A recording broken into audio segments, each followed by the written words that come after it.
नमस्कार, आप देख रहे हैं बीसीसी न्यूज। मैं हूं रमा धीमान। आइए बुलेटिन की शुरुआत करें, लेकिन उससे पहले हेडलाइंस।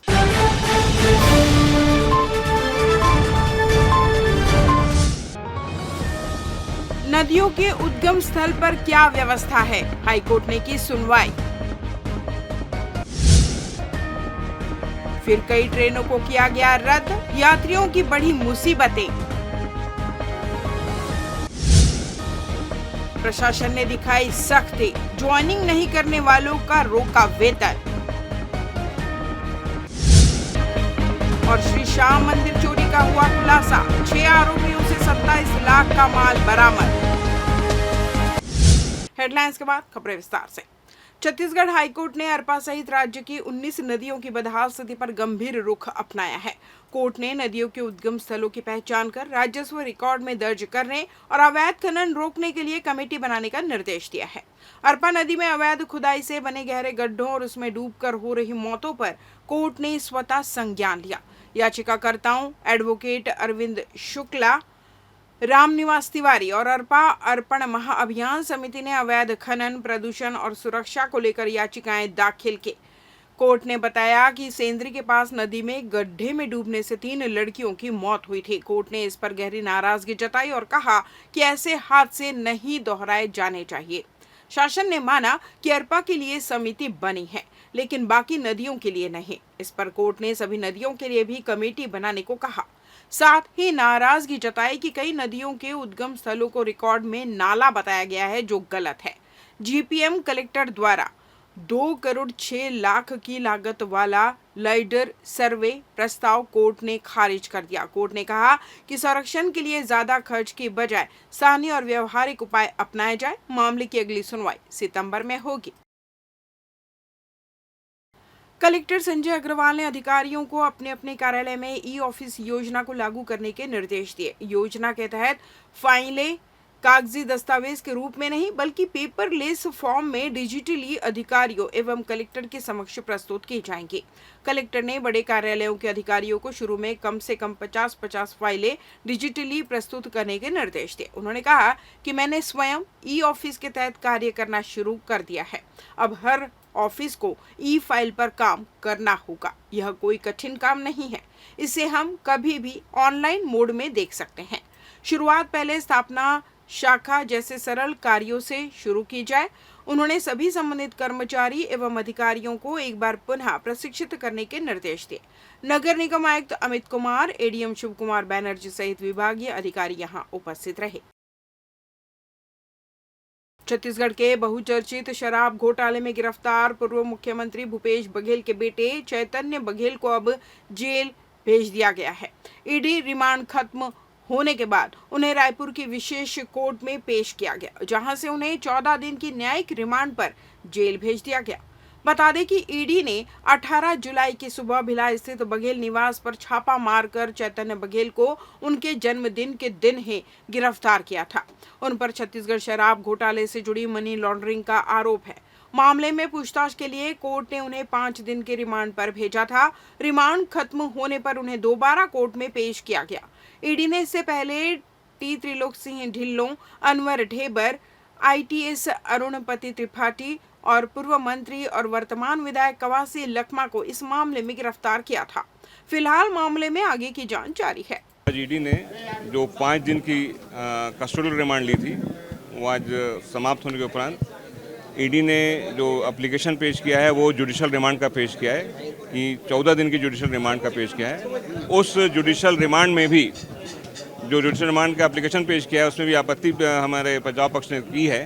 उसमें ईडी को और ऑनरेबल कोर्ट को ये बताया गया कि जो 3 चीज़ों के ऊपर बिना सम्मन्स दिए चैतन्य बघेल जी को गिरफ्तार किया गया है, उसमें से सबसे पहले उन्होंने कहा था कि सहली ज्वेलर्स से इन्होंने 5 करोड़ का लोन लिया, उसमें कोई बिना इंटरेस्ट दिए इनको लोन मिला है, वो शंका है, वो उन्होंने बताया था। उसके जवाब में उन्होंने बताया कि जो लोन उन्होंने लिया था वर्ष 2019 में लिया था और उसमें करीब करीब 2 करोड़ 21 लाख रुपए इंटरेस्ट के दे चुके हैं। और ये बात ईडी को फरवरी 2025 में सहली ज्वेलर्स के जो प्रोप्राइटर हैं उन्होंने जाके विद डॉक्यूमेंट सब बता दिया है। तो उस चीज़ को सप्रेस करके एक गलत तथ्यों को न्यायालय के समक्ष पेश किया गया है। और दूसरा जो उनका था कि त्रिलोक सिंह ढिल्लन से 5 करोड़ रुपए के इन्होंने करीब फ्लैट उन्होंने बेचे हैं।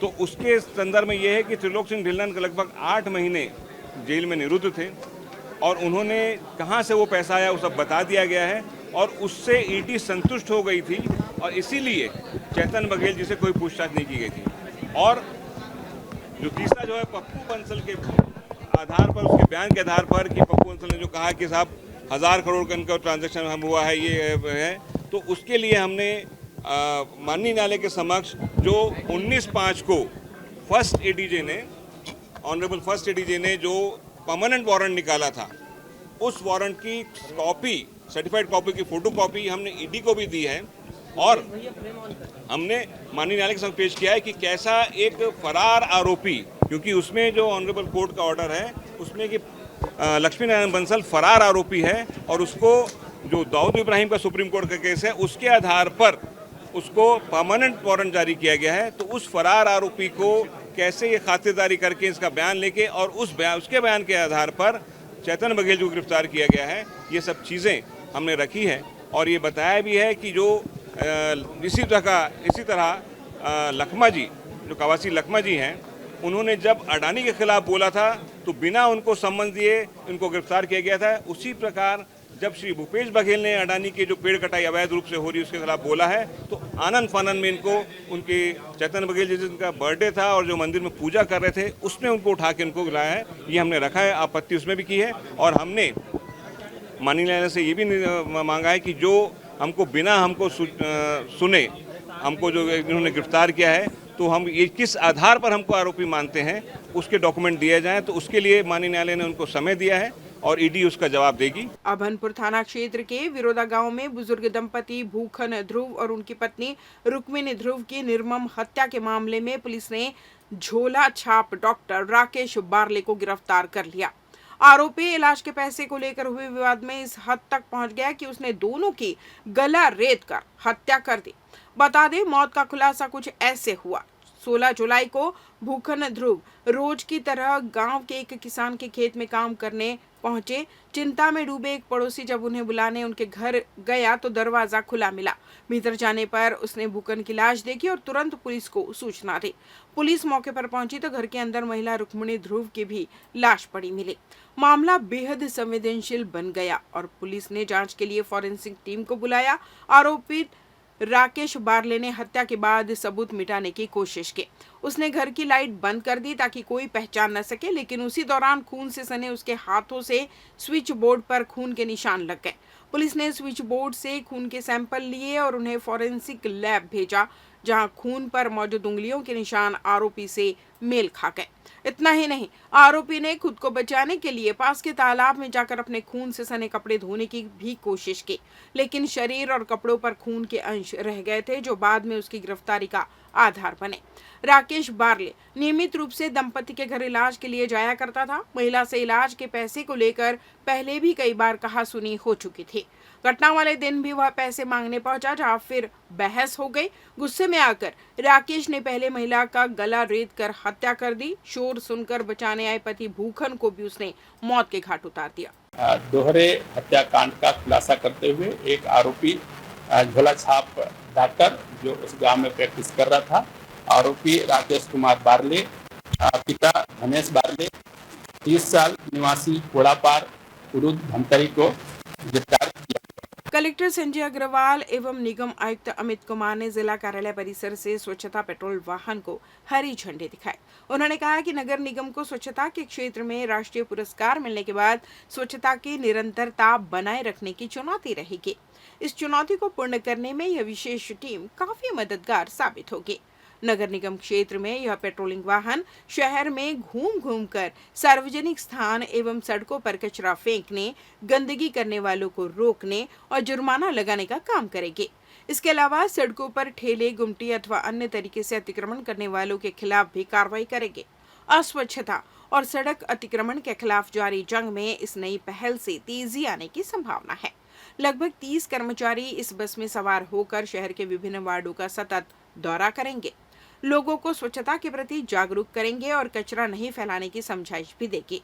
इस अवसर पर नगर निगम के स्वच्छता कर्मी एवं अधिकारी कर्मचारी और इसी तरह से बिल्हा के सभी लोग, सीएमओ हो, अध्यक्ष हो, जनप्रतिनिधि हो, वहाँ के नागरिक, सब लोगों ने मिलकर के बिलासपुर जिले का मान जो है ना पूरे देश के नक्शे पे एक अलग तरह का नाम ऊंचा किया है। और जैसे इंदौर का नाम पहले लोग नहीं जानते थे, लेकिन अब इंदौर का नाम स्वच्छता के बारे में जानते हैं। तो मुझे लग रहा है इसमें हम जितने लोग हैं, हम लोग अपने आप में सब ब्रांड एम्बेसडर हो सकते हैं, क्योंकि हमारे ऑफिस में बहुत सारे लोग आते हैं। अगर हम लोग अपने ऑफिसेस में स्वच्छता के लिए 10 मिनट 15 मिनट भी हम लोग देना चालू करेंगे, हर एक कर्मचारी टाइम पे आए, डिसिप्लिन रहे, वो अपने ऑफिस के आसपास, अपने टेबल के आसपास अच्छा इन्वायरमेंट में काम करे, वो हमारा ऑफिस अच्छा रहे। और हमारे ऑफिस में जो भी लोग आते हैं उनको भी ये संदेश जाना चाहिए कि स्वच्छता हम सब लोगों के लिए न केवल देखने और जाने में अच्छा लगता है उस जगह पे, बल्कि हमारे हेल्थ के लिए भी अच्छा है। तो मैं चाहूंगा कि हमारे जितने भी स्टेक होल्डर्स हैं, अगर महिला बाल विकास की बात करूं तो आंगनवाड़ी से लेकर के आपके ऑफिस तक, स्कूल एजुकेशन की बात करूं तो primary school, middle school, high school, higher secondary school से लेकर के आपके ऑफिस तक, बीओ ऑफिस, इसी तरह से सारे ऑफिसेस आप एक टारगेट कर ले। अखिल भारतीय विद्यार्थी परिषद ने अपने 77वें स्थापना दिवस के मौके पर मंगलवार को शहीद स्मारक भवन में नवदीप प्रतिभावान सम्मान समारोह का आयोजन किया। समारोह के मुख्य अतिथि के रूप में भिलाई आईआईटी के निदेशक डॉक्टर राजीव प्रकाश शामिल हुए। वहीं विशिष्ट अतिथि के रूप में आरएसएस के प्रांत संघ चालक टोपलाल वर्मा मौजूद रहे। समारोह में कक्षा 10वीं और 12वीं में अपने अपने विद्यालयों में प्रथम, द्वितीय और तृतीय स्थान प्राप्त करने वाले छात्र छात्राओं को मुख्य अतिथियों के द्वारा सम्मानित किया गया। समारोह में इसके अलावा मेधावी छात्र छात्राओं के लिए वन कैरियर काउंसलिंग मार्गदर्शन का भी आयोजन किया गया, जहां भिलाई आईआईटी के निदेशक डॉक्टर राजीव प्रकाश ने छात्र छात्राओं को करियर से संबंधित विषयों पर मार्गदर्शन दिया। कि एक ही व्यक्ति पंच का चुनाव लड़ता है, एक ही व्यक्ति बाद में जब वो हार जाता है तो वो पार्षद का चुनाव लड़ता है, वही व्यक्ति सरपंच का चुनाव लड़ता है, वही विधायक का लड़ता है, बाद में वही सांसद का लड़ता है। बताओ, एक ही व्यक्ति के पास क्या सभी प्रकार के चीज होने चाहिए क्या? होने चाहिए क्या? ऐसा लगता है आजकल ऐसा ही हो रहा है। इसलिए युवाओं को मौका नहीं मिल रहा है। जो खड़ा है, जो स्तंभ बन के खड़ा है, वही मालिक है, वही अपने आप को दाता समझता है। इसलिए राजनीतिक में परिवर्तन लाने के लिए हम जैसे युवा को खड़ा होकर चिल्लाना पड़ेगा, तब जाकर 33% जो बहनों को आज आरक्षण मिलने वाला है अगले बार, वो हम लोगों के प्रयास से मिलेगा। इसलिए आप लोग अपने आप को सौभाग्यशाली मानिए, अच्छा लीडर बनिए, अच्छा स्टूडेंट लीडर बनिए, कैंपस की प्रत्येक आवाज को उठाने का काम करिए। कोई भी ताकत आपको रोक नहीं सकता एक अच्छा लीडर बनने के लिए, मुझे ऐसा लगता है। हर साल की तरह इस साल भी रायपुर इंदिरा महिला ब्राह्मण समाज द्वारा सावन मिलन कार्यक्रम का आयोजन किया गया। सावन उत्सव को लेकर ब्राह्मण समाज की महिलाओं में खासा उत्साह देखा गया। सभी महिलाएं हरे रंग की साड़ी पहनकर सावन उत्सव में शामिल हुई। कार्यक्रम में महिलाओं ने गीत, संगीत व नृत्य की प्रस्तुति दी। कार्यक्रम के दौरान हरे परिधानों एवं 16 श्रृंगार से सजी महिलाओं द्वारा पारंपरिक रूप से शिव पूजन के बाद वर्षा ऋतु का आगमन किया गया। साथ ही महिलाओं ने कार्यक्रम में सावन सुंदरी, पिलो गेम व जनरल नॉलेज प्रतियोगिता के साथ अनेक रंगारंग कार्यक्रम का आयोजन किया। मीडिया से चर्चा के दौरान चार्टर अध्यक्ष सरोज पांडे ने बताया कि रायपुर इंदिरा महिला ब्राह्मण समाज पिछले 26 वर्षों से सावन उत्सव का आयोजन करते आ रहा है। आज हुए समारोह में अनेक लोक गीतों के साथ नृत्य एवं लोक संस्कृति से जुड़ी हुई विषयों पर जनरल नॉलेज प्रतियोगिता के आधार पर समारोह की जजमेंट निवेदिता शर्मा, सोनाली शर्मा व उमेश्वरी उपाध्याय ने रूही शर्मा को सावन की रानी सम्मान से नवाजा। वहीं रानी पांडे एवं रेखा शर्मा को द्वितीय एवं तृतीय स्थान पर सम्मानित किया गया। कार्यक्रम संयोजक श्रीमती जयंती शर्मा द्वारा लजीज व्यंजनों के साथ अनेक उपहार दिए गए। समारोह में मुख्य रूप से आरती पांडे, अनामिका शर्मा, ममता शर्मा, अनीता पांडे, रेखा शर्मा समेत बड़ी संख्या में अन्य सदस्य मौजूद रहे।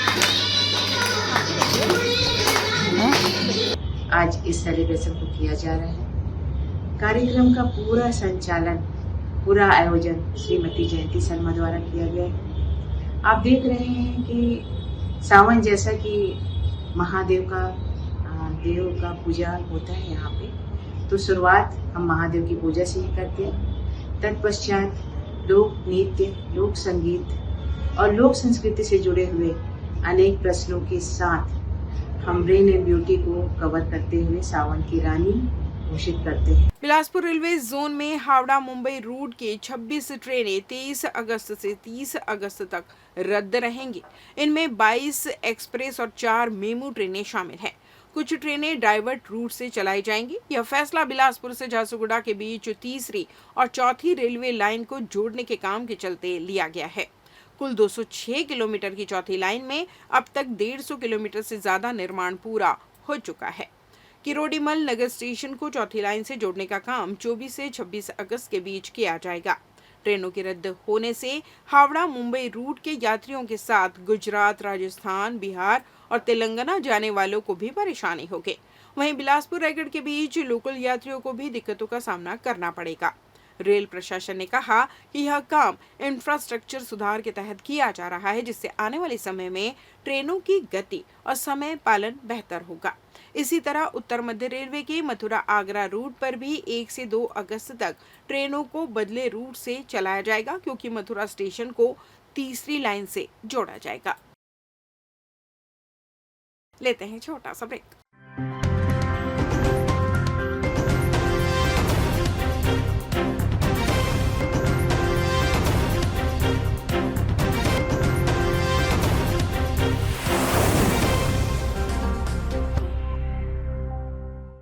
ब्रेक के बाद आपका स्वागत है। बढ़ते हैं अगली खबर की ओर। कलेक्टर संजय अग्रवाल ने स्थानांतरण के बावजूद नए जगह पर कार्यभार ग्रहण नहीं करने वाले अधिकारी कर्मचारियों के वेतन रोकने के निर्देश दिए हैं। साप्ताहिक टीएल बैठक में कलेक्टर ने सभी जिला स्तरीय अधिकारियों को इस आशय के निर्देश दिए। उन्होंने कहा कि छत्तीसगढ़ राज्य निर्माण का रजत जयंती बिलासपुर में भी संपूर्ण गरिमा के साथ मनाया जाएगा। उन्होंने विगत 25 वर्ष की विकास यात्रा को सुंदर तरीके से आम जनता के बीच प्रदर्शित करने की कार्य योजना बनाने के निर्देश दिए। बैठक में नगर निगम आयुक्त अमित कुमार सहित विभागीय वरिष्ठ अधिकारी मौजूद रहे। कलेक्टर ने बैठक में पीएम जनमन योजना की समीक्षा की। व्यक्तिगत आधारित योजनाओं में सैचुरेशन स्तर प्राप्त करने के लिए घर घर जाकर हितग्राहियों को लाभ पहुंचाने के निर्देश दिए।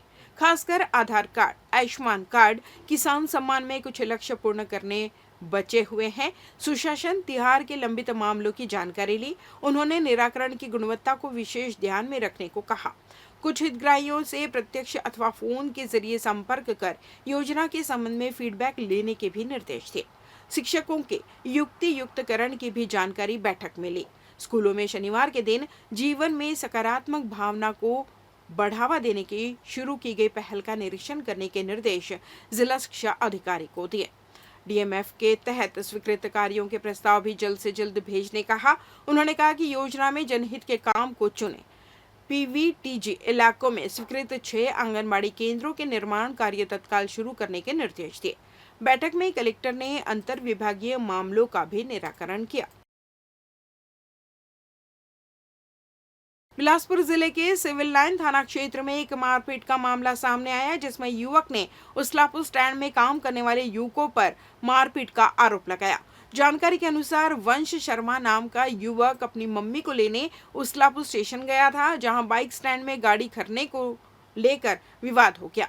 जब वंश शर्मा ने इस बात का विरोध किया तो स्टैंड में काम करने वाले वीरेंद्र यादव, राज मोहम्मद ने वंश शर्मा से मारपीट शुरू कर दी, जिसके बाद वंश शर्मा सिविल लाइन थाने पहुंच मामले की जानकारी दी। पुलिस ने मारपीट की घटना को अंजाम देने वाले दोनों आरोपियों को गिरफ्तार कर लिया है। जानकार बताते हैं कि बिलासपुर स्टेशन के साथ ही उसलापुर स्टेशन में स्टैंड का काम करने वाले कर्मचारी यात्रियों से अभद्र व्यवहार करते हैं और मनमाना पैसा वसूल करते हैं, जिससे आए दिन स्टेशन परिसर में विवाद और मारपीट का मामला सामने आता है। एक बार फिर उसलापुर रेलवे स्टेशन के बाइक स्टैंड में काम करने वाले 2 युवकों ने वंश शर्मा नाम के युवक के साथ मारपीट की घटना को अंजाम दिया। बहरहाल पूरे मामले में सिविल लाइन पुलिस ने दोनों आरोपियों को गिरफ्तार कर न्यायिक रिमांड पर जेल भेज दिया। वन शर्मा ने रिपोर्ट दर्ज कराया है कि मोटरसाइकिल से उसकी मां को लेने के लिए उजलापुर रेलवे स्टेशन गया था, जहां पे ये जो बाइक स्टैंड वाले हैं स्टैंड में बाइक रखने की बात पर से विवाद किए और उनके साथ में मारपीट किए, जिसमें से आरोपी वीरेंद्र यादव और मोहम्मद राज जो स्टैंड में काम करते हैं उनके द्वारा घटना कारित की गई को पकड़ा गया है। आज उनकी गिरफ्तारी कार्रवाई की जा रही है। जिले में एक बार फिर सलमा की मौत को लेकर परिजन और मोहल्ले में रहने वाले लोग बड़ी संख्या में एसपी कार्यालय पहुंचकर जांच करने की मांग की है। आपको बता दें कि 12 जुलाई को सलमा के साथ मारपीट की बात सामने आई थी, जिसके बाद सलमा ने जहर खा लिया था, ऐसी जानकारी मिली है। सलमा की तबीयत बिगड़ती देख सलमा के पति और उसके ससुराल पक्ष के लोग सलमा को शहर के निजी अस्पताल लेकर जाते हैं, जहां उसकी मौत होने की बात कही जा रही थी। जानकारी मिली है कि सलमा के मौत के बाद उसके ससुराल वाले उसे आनन फानन में यूपी ले जाकर उसे दफना देते हैं।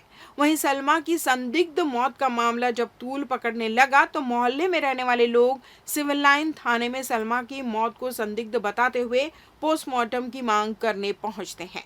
वहीं अब एक बार फिर मंगलवार को सलमा के परिजन यूपी से बिलासपुर पहुंचे और एसपी कार्यालय में सलमा को न्याय दिलाने की मांग करते हुए जांच करने की बात कही है। इस पूरे मामले में सीएसपी निमितेश सिंह ने बताया कि सलमा के परिजन उसकी मौत को संदिग्ध मान रहे हैं, जिनकी शिकायत के आधार पर आगे की जांच की जा रही है, जिन्हें सिविल लाइन थाने भेजकर शिकायत दर्ज करने की बात कही गई है। आपको बता दें, परिजन और मोहल्ले के लोगों का आरोप है कि सलमा के पति और उनके देवर सलमा से लगातार मारपीट करते थे, जिसकी तस्वीर भी उनके पास है। इस पूरे मामले को लेकर परिजन और मोहल्ले के लोग उचित जांच की मांग पुलिस विभाग से कर रहे हैं। आपको बता दें, तालापारा में रहने वाले शमा बिरयानी सेंटर के संचालक के ऊपर सलमा की मौत का आरोप लगाया जा रहा है। पूर्व में भी मोहल्ले वासियों के द्वारा आवेदन दिया जा चुका है। पुलिस पहले भी आश्वस्त कर चुकी है, इस पर जांच स्टार्ट की जा चुकी है और इसमें हॉस्पिटल्स जो डॉक्टर इसके इलाज किए हैं, इसके अतिरिक्त एक्सपर्ट डॉक्टर की भी हमने रिपोर्ट ली है, कथन लिया है और इसमें इलाज जो हुआ है उसकी भी हमने रिपोर्ट ली है। चूँकि जांच अभी प्रक्रिया में है, इनके परिजन भी आए, इनका स्टेटमेंट नोट करना है, इसलिए अभी अधूरी जांच को नहीं बताया जा सकता है और जांच की जा रही है। सभी जितने लोग यहाँ आए थे परिजन, उनको बोला गया कि सिविल लाइन थाने में जांच की प्रक्रिया की जारी है, उसमें जाकर अपना कथन दर्ज कराएं और निष्पक्ष जांच पुलिस के द्वारा सूक्ष्मता से और निष्पक्ष जांच की जा रही है। परिजन पोस्टमार्टम कराने की बात करें फिर से अब इसमें विधिक पहलुओं पे चर्चा की जाएगी, उसकी मृत्यु कहाँ हुई थी और उसमें कहाँ पर हुई थी, कैसे हुई थी और किस संबंधित थाना क्षेत्र का मामला बन सकता है। फिर भी पुलिस पूरे उसमें जांच कर रही है और उसमें जो भी परिजन की मांग होगी उनको पूरी तरह से उनको न्याय दिलाया जाएगा। भाई बहन के स्नेह के पावन पर्व रक्षाबंधन पर इस वर्ष भी डाक विभाग ने अभिनव पहल करते हुए पीली पत्र पेटियों की शुरुआत की है। इन विशेष डाक पेटियों के माध्यम से बहनों द्वारा भेजी गई राखियां समय पर और सुरक्षित रूप से उनके भाइयों तक पहुंच सकेंगी। हर वर्ष लाखों बहनें देश भर में अपने भाइयों को राखियां भेजती है, लेकिन सामान्य डाक प्रक्रिया में समय लगने के कारण कई राखियां देरी से पहुंचती है। इस समस्या के समाधान हेतु डाक विभाग ने पीली पेटी अभियान की शुरुआत की है। इन पत्र पेटियों में केवल राखियां और उनसे संबंधित पत्र स्वीकार किए जाएंगे। पीले रंग से अलग पहचानी जाने वाली ये पेटियां प्रतिदिन अलग से खोली जाएंगी और इनका निपटान प्राथमिकता से किया जाएगा। बिलासपुर डाक अधीक्षक विनय प्रसाद ने बताया कि राखी केवल एक वस्तु नहीं बल्कि बहनों के प्रेम और आशीर्वाद का प्रतीक होती है। हमारा उद्देश्य है कि हर राखी सही समय पर अपने गंतव्य तक पहुंचे। बिलासपुर, कोरबा, मुंगेली और जांजगीर जिले के प्रमुख डाकघरों में ये पीली पेटियां लगाई गई है। बिलासपुर में प्रधान डाकघर सीपत चौक, SCCL, उप डाकघर सरकंडा आदि स्थानों पर ये सुविधा उपलब्ध है। यदि किसी के पास बड़ी संख्या में राखियां हैं तो उन्हें सीधे काउंटर पर जमा किया जा सकता है। स्पीड पोस्ट और रजिस्टर्ड डाक को भी इस अभियान में प्राथमिकता दी जा रही है। उपभोक्ता अपनी राखी की स्थिति ऑनलाइन ट्रैक भी कर सकते हैं। यह पहल रक्षाबंधन पर भावनाओं की डोर को और मजबूत करेगी। एक तरफ बिलासपुर नगर निगम के अधिकारी सरकारी जमीन पर कब्जा करने वाले लोगों के ऊपर लगातार कार्रवाई कर रहे हैं, तो दूसरी तरफ बिलासपुर जिले के ग्रामीण क्षेत्रों में सरकारी जमीन पर लगातार अवैध कब्जा करने की बात सामने आ रही है। आपको बता दें कि जिले के रतनपुर क्षेत्र में सरकारी जमीन पर बंदरबाट करने का आरोप क्षेत्र के लोगों पर लग रहा है, जिसमें क्षेत्र के नवापारा रोड भेड़ी मुंडा में स्थित खसरा नंबर 3904, जिसका रकबा 0.324 हेक्टेयर जमीन है। इस जमीन पर मोहल्ले वासियों द्वारा सार्वजनिक मंच निर्माण के लिए लगातार स्वीकृति मांगी जा रही थी, जिसका पूरे दस्तावेज की छाया प्रति संलग्न की गई। थापर क्षेत्र में रहने वाले रमेश कुमार कश्यप, सुरेश कुमार कश्यप, कन्हैया कश्यप के साथ ही अन्य लोग जिले के रतनपुर क्षेत्र में सरकारी जमीन का बंदरबाट करने का आरोप ग्राम में रहने वाले लोग लगा रहे हैं। वहीं रतनपुर में रहने वाले राम आश्रय कश्यप सरकारी जमीन पर कब्जा करने के मामले में बिलासपुर पहुंचे और जिला कलेक्टर से शिकायत की। उन्होंने क्षेत्र की तहसीलदार के ऊपर भी मिली भगत का आरोप लगाया है।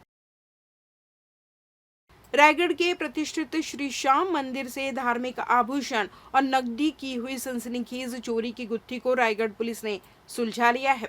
इस मामले में सीमावर्ती उड़ीसा राज्य और पड़ोसी जिले सारणगढ़, बिलाईगढ़ के 6 आरोपियों की गिरफ्तारी के साथ करीब 27 लाख रुपए मूल्य की चोरी की गई संपत्ति की बरामदगी पुलिस के लिए एक बड़ी उपलब्धि है। पुलिस महानिरीक्षक बिलासपुर रेंज डॉक्टर संजीव शुक्ला के सतत मार्गदर्शन और रायगढ़ पुलिस अधीक्षक दिव्यांग पटेल के कुशल नेतृत्व में चले इस 9 दिन के ऑपरेशन ने साबित कर दिया है कि धार्मिक आस्था पर चोट करने वाले अपराधियों को छिपने की कोई जगह नहीं मिलेगी। बीते 13-14 जुलाई की रात अज्ञात आरोपी ने मंदिर के मुख्य द्वार और गर्भगृह का ताला तोड़कर भीतर प्रवेश किया और श्याम बाबा का सोने का मुकुट, कुंडल, 4 नक्षत्र, गलपटिया समेत करीबन 25 लाख रुपए के आभूषण और दान पेटी से 2 लाख रुपए नगद लेकर फरार हो गया। घटना की रिपोर्ट श्री श्याम मंदिर मंडल अध्यक्ष बजरंग लाल अग्रवाल द्वारा थाना कोतवाली में दर्ज कराई गई थी, जिसके आधार पर अज्ञात आरोपी के खिलाफ अपराध कायम किया गया।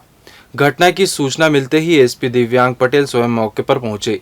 उनके साथ शहर के अन्य थाना staff, cyber cell, forensic team और डॉग स्क्वाड भी सक्रिय हो गया।